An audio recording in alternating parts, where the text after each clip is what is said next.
نحمده ونصلي على رسوله الكريم اما بعد فاعوذ بالله من الشيطان الرجيم بسم الله الرحمن الرحيم رب اشرح لي صدري ويسر لي امري واحلل عقدة من لساني يفقهوا قولي.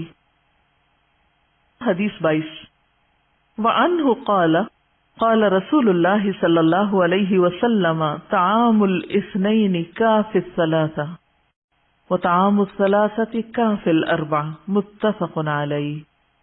وفي رواية لمسلم عن جابر رضي الله عنه عن النبي صلى الله عليه وسلم قال طعام الواحد يكفي الاثنين وطعام الاثنين يكفي الأربعة وطعام الأربعة يكفي الثمانية.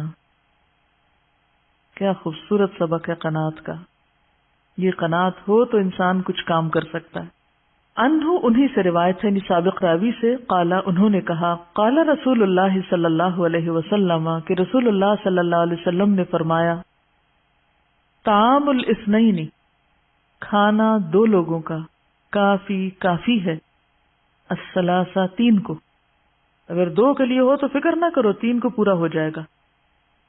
وطعام الثلاثہ اور کھانا تین کا کافی الاربعۃ کافی ہے چار کو.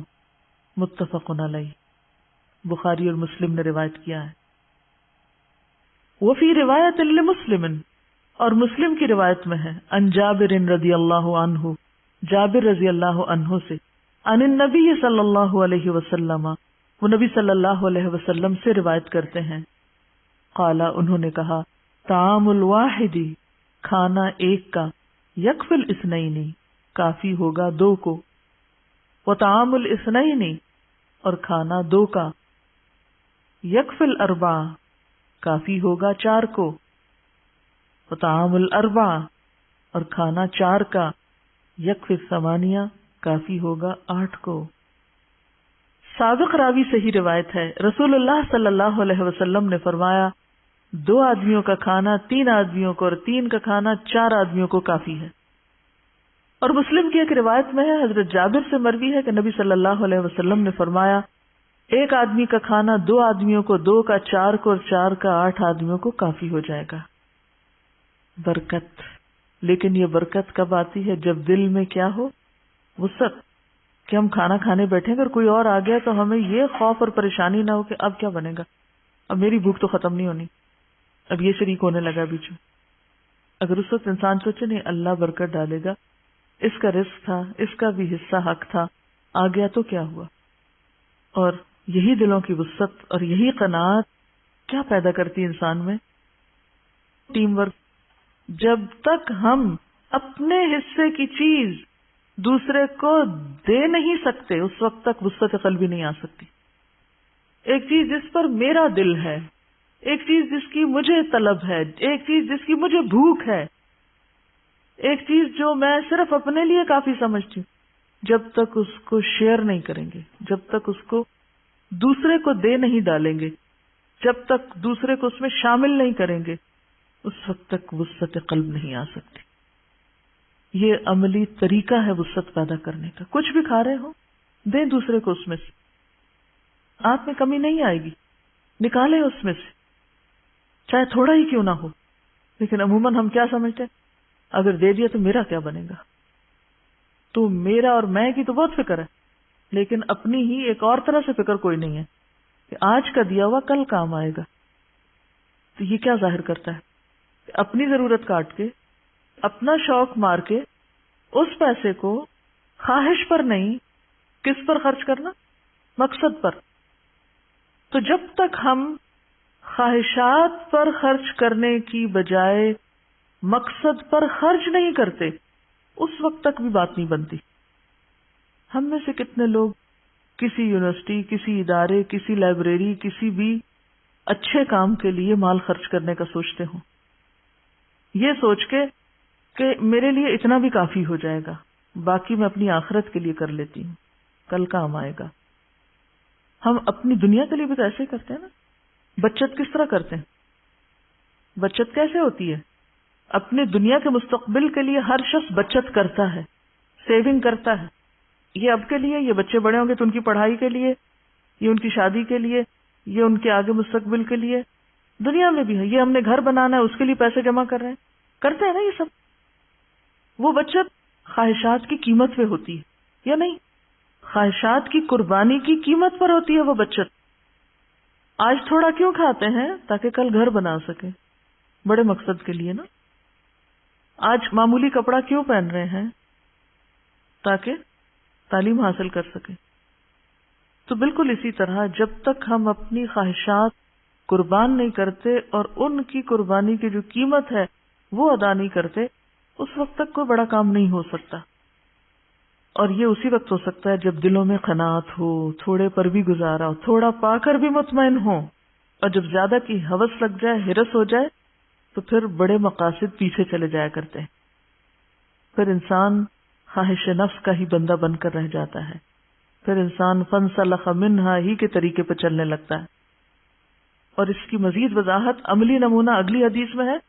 وعن ابی سعید الخدری رضی اللہ عنہ قال بینما نحن فی سفر مع النبی صلی اللہ علیہ وسلم اذ جاء رجل على راحلة له فجعل يصرف بصره يمينا وشمالا فقال رسول الله صلى الله عليه وسلم من كان معه فضل زهر فليعد به على من لا زهر له ومن كان له فضل من زاد فليعد به على من لا زاد له فذكر من أصناف المال ما ذكر حتى رأينا أنه لا حق لأحد منا في فضل. رواه مسلم.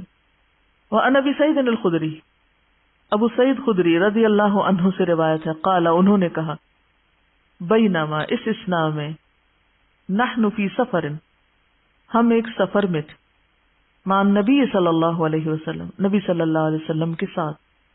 اذ جاء رجل جب ایک شخص آیا، علی راحلۃ ایک سواری پر، لہو جو اس کی تھی، فجعل تو شروع ہو گیا، یصرف پھیرنا، بصرہ اپنی نگاہ، یمینا و شمالا دائیں اور بائیں. فقال رسول اللہ صلی اللہ علیہ وسلم تو رسول اللہ صلی اللہ علیہ وسلم نے فرمایا من کان جو کوئی ہے، معہو اس کے ساتھ، فضل فالتو زائد، زہرن سواری، فلیعد بھی پس چاہیے کہ اس کو لوٹا دے، لے جائے، الا اس پر، من لا زہر لہو جس کے پاس سواری نہیں، ومن کانا اور جو کوئی ہے، لہو اس کے لیے، فضل من زادن زائد زاد راہ میں سے، توشے میں سے، فلیعود بھی تو چاہیے کہ اس کو لوٹا دے، الا من لا زاد لہو جس کے پاس زاد نہیں ہے، توشہ نہیں ہے. فذکر تو ذکر فرمایا، من اصناف المالی مال کی اقسام کا، ما ذکر جو ذکر کیا، حتی یہاں تک کہ رأینا ہم نے دیکھا، انہو بے شک وہ، لا حق نہیں حق، لأحد واسطے کسی ایک کے، منا ہم میں سے، فی فضل زائد مال میں. رواہ مسلم اسے مسلم نے روایت کیا. حضرت ابو سعید خدری سے روایت ہے کہ ایک دفعہ ہم سفر میں آپ کے ساتھ تھے کہ ایک آدمی اپنی سواری پر آیا اور دائیں بائیں اپنی نظر گھمانے لگا. ضرورت مند تھا، نظر کون گھماتا ہے، ادھر ادھر کون دیکھتا ہے، جو ضرورت مند ہوتا ہے، کچھ چاہیے ہوتا ہے. آپ نے ارشاد فرمایا جس کے پاس فالتو سواری ہو اس کو چاہیے کہ وہ اسے دے دے جس کے پاس سواری نہ ہو، جس کے پاس زائد توشہ ہو وہ اس کو دے دے جس کے پاس توشہ نہ ہو. اس طرح آپ نے مختلف قسم کے مالوں کا تذکرہ فرمایا، یہاں تک کہ ہم نے خیال کیا کہ ہم میں سے کسی شخص کا زائد از ضرورت چیز پر کوئی حق نہیں. اب آپ دیکھیے آپ کا تربیت کا انداز کہ آپ اس سے نہیں پوچھتے جو آنے والا شخص ہے کہ بھی کیا چاہیے تمہیں، آپ کو لگتا ہے کہ جیسے یہ شخص بھوکا ہے. اس بات کو بنیاد بنا کر آپ نے صحابہ کو تعلیم دی، ان کی تربیت کی کہ جس کے پاس جو چیز زائد ہے اسے وہ دوسرے کو بھی استعمال کرنے کے لیے دے، مثلا سواری. اب آپ دیکھیں ہمارا حال کیا ہے سواری کے معاملے میں. اگر ہم اکیلے اپنی گاڑی پر آ رہے ہیں اور راستے میں کوئی ایسا شخص کھڑا ہو کہ جس کو یہاں آنے کے لیے ضرورت ہو تو ہم شیئر نہیں کریں گے، وہ ہماری گاڑی نہ گندی کر دے، یا کون روکے. اسی وجہ سے آپ دیکھیے کہ عموماً پھر ترقی میں آدھا معاشرہ تو پیچھے رہ جاتا ہے. کیوں پیچھے رہ جاتا ہے؟ مثلاً آپ یہاں آتے ہیں، آپ اکیلی گاڑی میں آتے ہیں، آپ یہ معلوم کرنے کی بھی کوشش نہیں کرتے کہ آپ کے ہی علاقے میں آپ کی کوئی دوست تھی جس کو مسئلہ ہے اور جو پتہ ہے آپ کو نہیں جا رہی صرف اس لیے کہ اس کے پاس سواری کا انتظام نہیں. کیا آپ کا فرض نہیں بنتا کہ آپ اس کو کال کر کے پوچھ لیں کہ کیا مشکل ہے، تمہیں دیکھا نہیں، چلو میں تمہیں لے جاؤں گی یا میں تمہارے لیے انتظام کرتی ہوں. اب آپ یہ سوچ رہے ہوں گے کہ یہ تو صرف گاڑی والوں کی بات ہو رہی ہے یہاں، کہ جن کے پاس گاڑیاں، اور ہم تو ہماری تو ذکر نہیں ہے یہاں. تو بات یہ ہے کہ ہر شخص اپنے پہ لے کے دیکھ سکتا ہے، ٹھیک ہے، اور ضروری نہیں کہ صرف گاڑی والوں کا ہی ذکر ہے. کس طرح کہ یہ بھی نہیں ضروری کہ آپ ضرور گاڑی پر ہی کسی کو لینے جائیں تو آپ اس کی مدد کریں، آپ کسی کے کرائے کا بھی بندوبست کر سکتے ہیں. کئی ایسے لوگ ہو سکتے ہیں جو ایسے علاقوں میں رہتے ہوں جن کے پاس واقعی وسعت نہ ہو کہ وہ یہاں تک روز کا کرایہ دے کے پہنچ سکیں، لیکن ہم کبھی نہیں سوچتے کہ ہے کوئی ایسا طالب علم، ہے کوئی ایسا شخص کہ جو صرف اس وجہ سے علم حاصل نہیں کر پا رہا، اس وجہ سے نہیں سیکھ پا رہا، اس وجہ سے نہیں آ پا رہا کہ اس کے پاس سامان سفر نہیں. اب یہ احساس پیدا کرنا مقصود ہے. نبی صلی اللہ علیہ وسلم نے سواری کا، کھانے کا، ہر چیز کا ذکر کیا اور فرمایا جس کے پاس زائد ہے وہ دوسرے کو دے، اس تک لے جائے خیر جس کے پاس نہیں ہے. وہ کہتے ہیں کہ انہوں نے اتنی ذکر کیا اصناف کا، یعنی انہوں نے تو یہاں صرف سواری کھانے کی بات کی، نبی صلی اللہ علیہ وسلم نے اتنی چیزوں کی مثال دے کے بات کی کہ ہمیں یوں لگا کہ جیسے کسی کا بھی زائد چیزوں پہ حق نہیں ہے. جیسے قرآن پاک میں آتا ہے نا کہ زائد کو خرچ کرو، دو آگے. بعض اوقات ہم وہ جیسے اس دن بات ہو رہی ہے وہ کل کام آئے گا، پھر آئندہ کبھی کام آئے گا، پھر یہ سوچ کے پھر رکھ لیتے ہیں اور کام کبھی کچھ نہیں آتا. تو اس سے کیا پتہ چلتا ہے کہ ہمیں کیا کرنا ہے؟ صرف اپنی ہی دھن میں نہیں سمائے رہنا، یہ بھی دیکھنا ہے دائیں بائیں آگے پیچھے کس کو کیا فائدہ پہنچا سکتی ہوں، کون ہے جو میری چیز کا مستحق ہے. آپ کو ایک ہوم ورک دیا گیا تھا، عام روزمرہ زندگی میں خود کو رکھ کے دیکھیں کہ دوسروں کے پاس کوئی چیز دیکھ کر مجھے کیا خیال آیا اور دوسروں کو کوئی چیز دیتے وقت مجھے کیا محسوس ہوا. کیا آپ نے ان سوالات کو اپنے آپ سے کیا یا سوچنا شروع کیا اس پر؟ اب آپ دیکھیے کہ ایک طرف یہ تعلیم دی جا رہی ہے کہ کسی کے پاس گاڑی ہے تو للچائی ہوئی نظروں سے مت دیکھو، وہاں رونے نہ کھڑے ہو جاؤ کہ کیا خوش قسمت ہے یہ، ان کے پاس تو گاڑی ہے اور میرے پاس نہیں، اس لیے میں تو نہیں جا سکتا. نہیں، ادھر اس کو تربیت دی جا رہی ہے کہ تم نے کسی کے مال کو دیکھنا ہی نہیں، نظر ہی نہیں اٹھا کے دیکھو.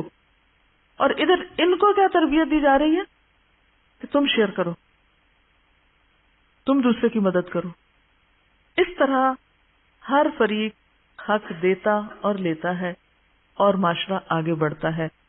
آگے بڑھنے کے لیے قربانی ضروری ہے، صرف جان نہیں مال بھی لگانا ضروری ہے. تو کل کا ہوم ورک کیا ہے؟ یہ سوچنا ہے کس کے پاس کیا نہیں جو میرے پاس ہے اور میں دے بھی سکتی ہوں، اس کو اس تک پہنچائیے، اس کا حق آپ کے گھر رکھا ہوا ہے.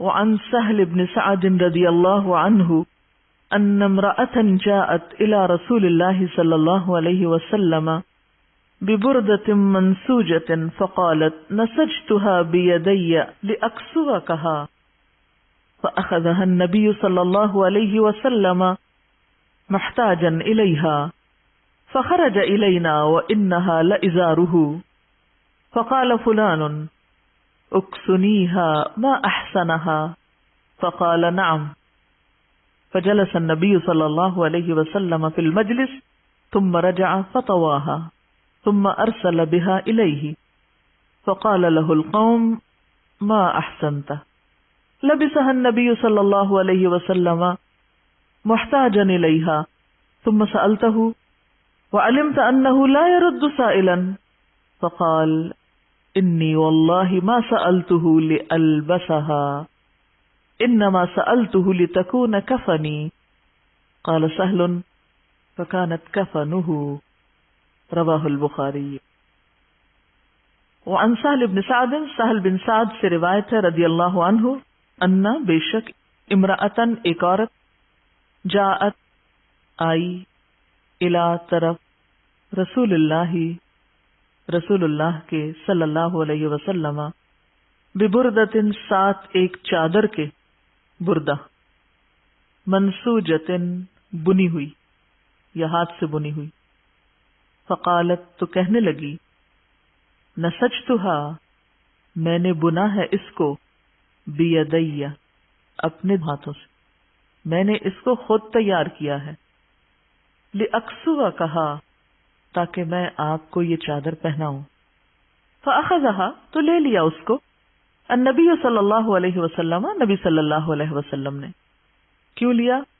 محتاجن الیہا اس کے ضرورت مند ہوتے ہوئے، یعنی آپ کو اس وقت چادر کی ضرورت تھی، آپ نے لے لیا اس کو، قبول کر لیا۔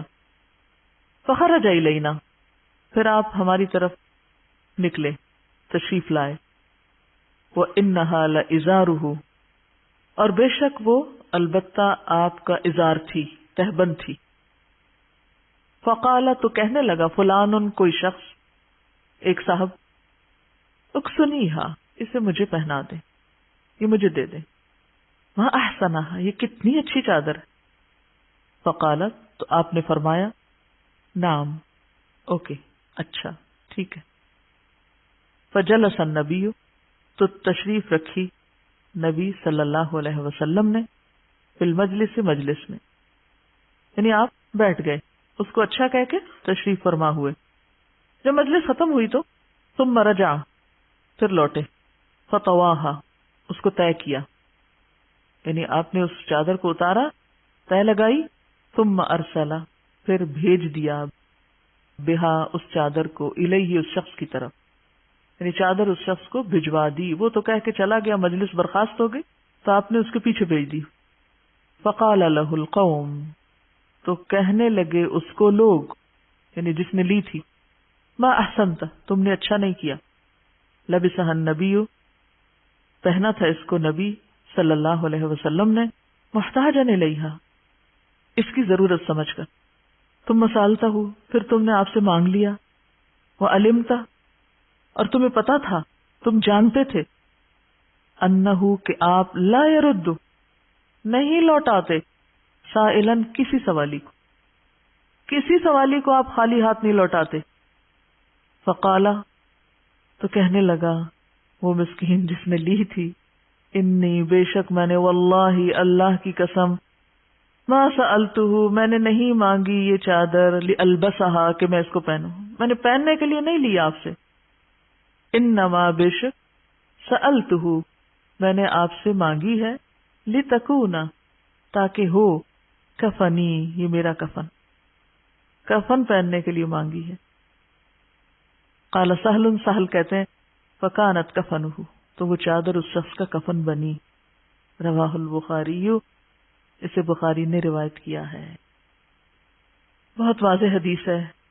پہلی بات تو یہ، ایک عورت اپنے ہاتھ سے بنا کر چادر لاتی، کسی کو کچھ خرید کر دینا بھی محبت کا ایک اظہار ہے، لیکن کسی چیز کو اپنے ہاتھ سے بنا کر دینا، جیسے ہم عام طور پر اپنی زبان میں استعمال کرتے ہیں نا، یہ کھانا آپ کے لیے گھر میں بنایا تھا، ایک ہے بازار کا کھلا دینا اور ایک ہے خود بنا کے کسی کو کھلانا، تو وہ کیا ہے؟ زیادہ محبت کا اظہار ہے۔ تو وہ کہنے لگی میں نے اپنے دونوں ہاتھوں سے بنایا ہے تاکہ آپ کو پہناؤں۔ تو نبی صلی اللہ علیہ وسلم نے تکلف نہیں کیا، ہدیہ قبول کر لیا اور اس کو استعمال بھی کیا۔ تو گویا ہدیے کے طور پر اگر کوئی چیز کسی کو دی جائے تو وہ اس کے لیے استعمال کرنا جائز اور حلال ہے۔ اب کیا ہوا، آپ کو پہنے ہوئے دیکھ لیا کسی نے، اور وہ شخص کہنے لگا کتنی اچھی چادر ہے، اس نے اس کی تعریف کر دی، یہ تو مجھے مل جاتی، کیا یہ اچھا تھا۔ آپ نے کہا ٹھیک ہے، پھر آپ معمول کے مطابق بیٹھ گئے، لوگ بھی بیٹھ گئے، مجلس برخاست ہوئی، آپ گھر تشریف لے گئے، چادر اتاری، طے کی اور اس شخص کو بھجوا دی۔ اب جب لوگوں کو پتا چلا کہ چادر وہاں چلی گئی ہے تو لوگوں نے اس شخص کو ملامت کرنا شروع کر دیا۔ تو اس نے کیا کہا کہ میرے دل کی ایک تمنا ہے، اور وہ یہ کہ جب میں فوت ہوں تو آپ کی چادر میں لپٹ کر قبر میں جاؤں، اپنے رب سے ملاقات کرنے آپ کے کپڑے میں جاؤں. محبت کی علامت ہے نا، محبت کی وجہ سے. اور پھر اس کی یہ خواہش پوری ہوئی، وہ چادر اس کا کفن بنی. جو جس چیز کی چاہت رکھتا ہے وہی چیز اس کو ملتی. اب یہاں ایک خاص مسئلہ اٹھتا ہے، کیا آپ کے کپڑے، آپ کی چیزوں سے برکت لینا درست تھا؟ جی ہاں. صحابہ کرام آپ کے بال، آپ کے پسینے، آپ کے وضو کے پانی، آپ کے کپڑے کو متبرک سمجھتے تھے. لیکن کبھی کسی نے آپ کے گھر کی دیوار کو، جالی کو، اینٹوں کو متبرک نہیں سمجھا. یعنی یہ تو سنت ملتی کہ جو چیزیں آپ کے پرسنل استعمال میں تھی اس سے تو صحابہ نے برکت حاصل کی. ایک ایسوسیشن ہوتی ہے نا، ان چیزوں کے اندر سے بھی کچھ اٹھتا ہے، تو وہ تو ہے. لیکن اس کے بعد ایک اور بات یاد رکھیے، آپ کے بعد کسی اور کی چیزوں سے صحابہ کرام نے کوئی برکت نہیں لی. لہذا یہ سلسلہ یہیں بند ہونا چاہیے، آگے نہیں جانا چاہیے. آج لوگ مختلف عمارتوں کو دھوتے ہیں اور اس کے اوپر لگے ہوئے دھوئیں کو متبرک سمجھتے ہیں. وہ دھواں اور وہ گندگی جو مختلف عمارتوں پہ لگی ہوتی ہے، ان کو چاہے آپ گلاب کے عطر سے دھوئیں، وہ گندگی ہی ہوتی ہے، اس میں کوئی تبرک کی چیز نہیں. وعن ابی موسیٰ رضی اللہ عنہ قال قال رسول اللہ صلی اللہ علیہ وسلم ان الاشعریین اذا ارملوا فی الغزو او قل طعام عیالہم بالمدینة جمعوا ما كان عندهم في ثوب واحد ثم اقتسموه بينهم في إناء واحد بالسوية فهم مني وأنا منهم متفق عليه. أرملوا فرغ زادهم أو قارب الفراغ. وعن ابی موسیٰ، ابو موسیٰ رضی اللہ تعالی عنہ سے روایت ہے، قال انہوں نے کہا، قال رسول اللہ صلی اللہ علیہ وسلم کہ رسول اللہ صلی اللہ علیہ وسلم نے فرمایا، ان الاشعریین بے شک اشعریین، ابو موسیٰ اشعری کے قوم کے لوگ، اذا ارملو جب زاد راہ ختم ہوتا ہے، فی الغزو جنگ میں، او یا قلہ کم پڑ جاتا ہے، طعام کھانا، عیالہم ان کے گھر والوں کا، بالمدینتی مدینہ میں، جمعو تو جمع کر لیتے ہیں، ما کانا جو بھی ہوتا ہے، عندہم ان کے پاس، فی ثوب واحد ایک کپڑے میں، ثم اقتسموہ پھر وہ اس کو تقسیم کر لیتے ہیں، بینہم آپس میں، فی اناء واحد ایک برتن میں، بالسویتی برابر طور پر، مساوی طور پر، فہم تو وہ، منی مجھ سے ہیں، وَأَنَا اور میں، منہم ان سے ہوں. متفق علیہ. ارملو فرغ زادہم ان کا زادرہ فارغ ہو جاتا، خالی ہو جاتا، ختم ہو جاتا. او قارب الفراغ یا ختم ہونے کے قریب ہوتا ہے.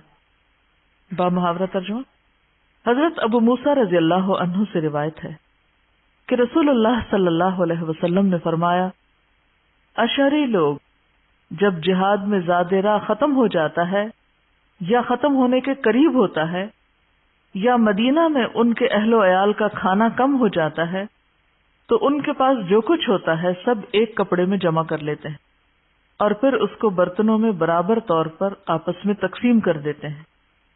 بس یہ لوگ مجھ سے ہیں اور میں ان سے ہوں. کیا معنی ہے اس کا؟ یہاں پر آپ صلی اللہ علیہ وسلم اشعری قبیلہ کی تعریف بیان کر رہے ہیں کہ ان کا ایک عمل بہت قابل تعریف ہے. ان لوگوں کا طریقہ یہ ہے کہ یہ فیملی یا یہ قبیلہ جب سفر میں ہوتے ہیں، مثلا کسی جنگ جہاد میں یا کسی بھی اور موقع پر، اور ان کا کھانا ختم ہونے لگتا ہے، تھوڑا ہونے لگتا ہے، تو یہ کیا کرتے ہیں، سارے اکٹھا کر لیتے ہیں اس کھانے. سب لوگ ایک جگہ کھانا اکٹھا کر لیتے ہیں، پھر اس سب کو مکس کر دیا جاتا ہے، پھر سب کے اوپر برابر تقسیم کر دیا جاتا ہے. تو اس سے کیا ہوتا ہے، سب کو فائدہ پہنچ جاتا ہے، سب کھا لیتے ہیں. اور یہ صرف سفر کے موقع پر ہی نہیں بلکہ جب مدینہ میں گھروں میں بھی ہوتے ہیں اور انہیں محسوس ہوتا ہے کہ ایسا ہونے لگا ہے تو اس کا ان کے پاس یہ حل ہوتا ہے. فرمایا بس یہ لوگ مجھ سے ہیں اور میں ان میں سے ہوں. یعنی آپ نے اپنے آپ کو ان کی طرف منسوب کیا کہ جو لوگ اس طرح مل جل کر رہیں، ایک دوسرے کی ضروریات پوری کریں، ایسے لوگ حقیقت میں مجھ سے تعلق رکھتے ہیں. یہ جو ون ڈش پارٹی ہے یہ بھی اسی کانسیپٹ کے تحت تو نہیں، کیونکہ عام طور پر آپ نے دیکھا ہوگا کہ ون ڈش میں اگر تھوڑا سا بھی آپ کچھ شامل کرتے ہیں تو عموماً بہت زیادہ برکت ہو جاتی ہے، یعنی وہ سب ختم کبھی بھی نہیں ہو پاتا. اور ویسے بھی اگر آپ اکٹھے کھانا کھائیں تو برکت زیادہ ہوتی. اور کیا سبق ملتا ہے اس حدیث سے؟ اجتماعیت، اکٹھے ہونے کا ایک بہترین طریقہ ہے. اور خاندان میں جو اونچ نیچے وہ بھی ختم ہوتی، کسی کے پاس زیادہ کسی کے پاس کم.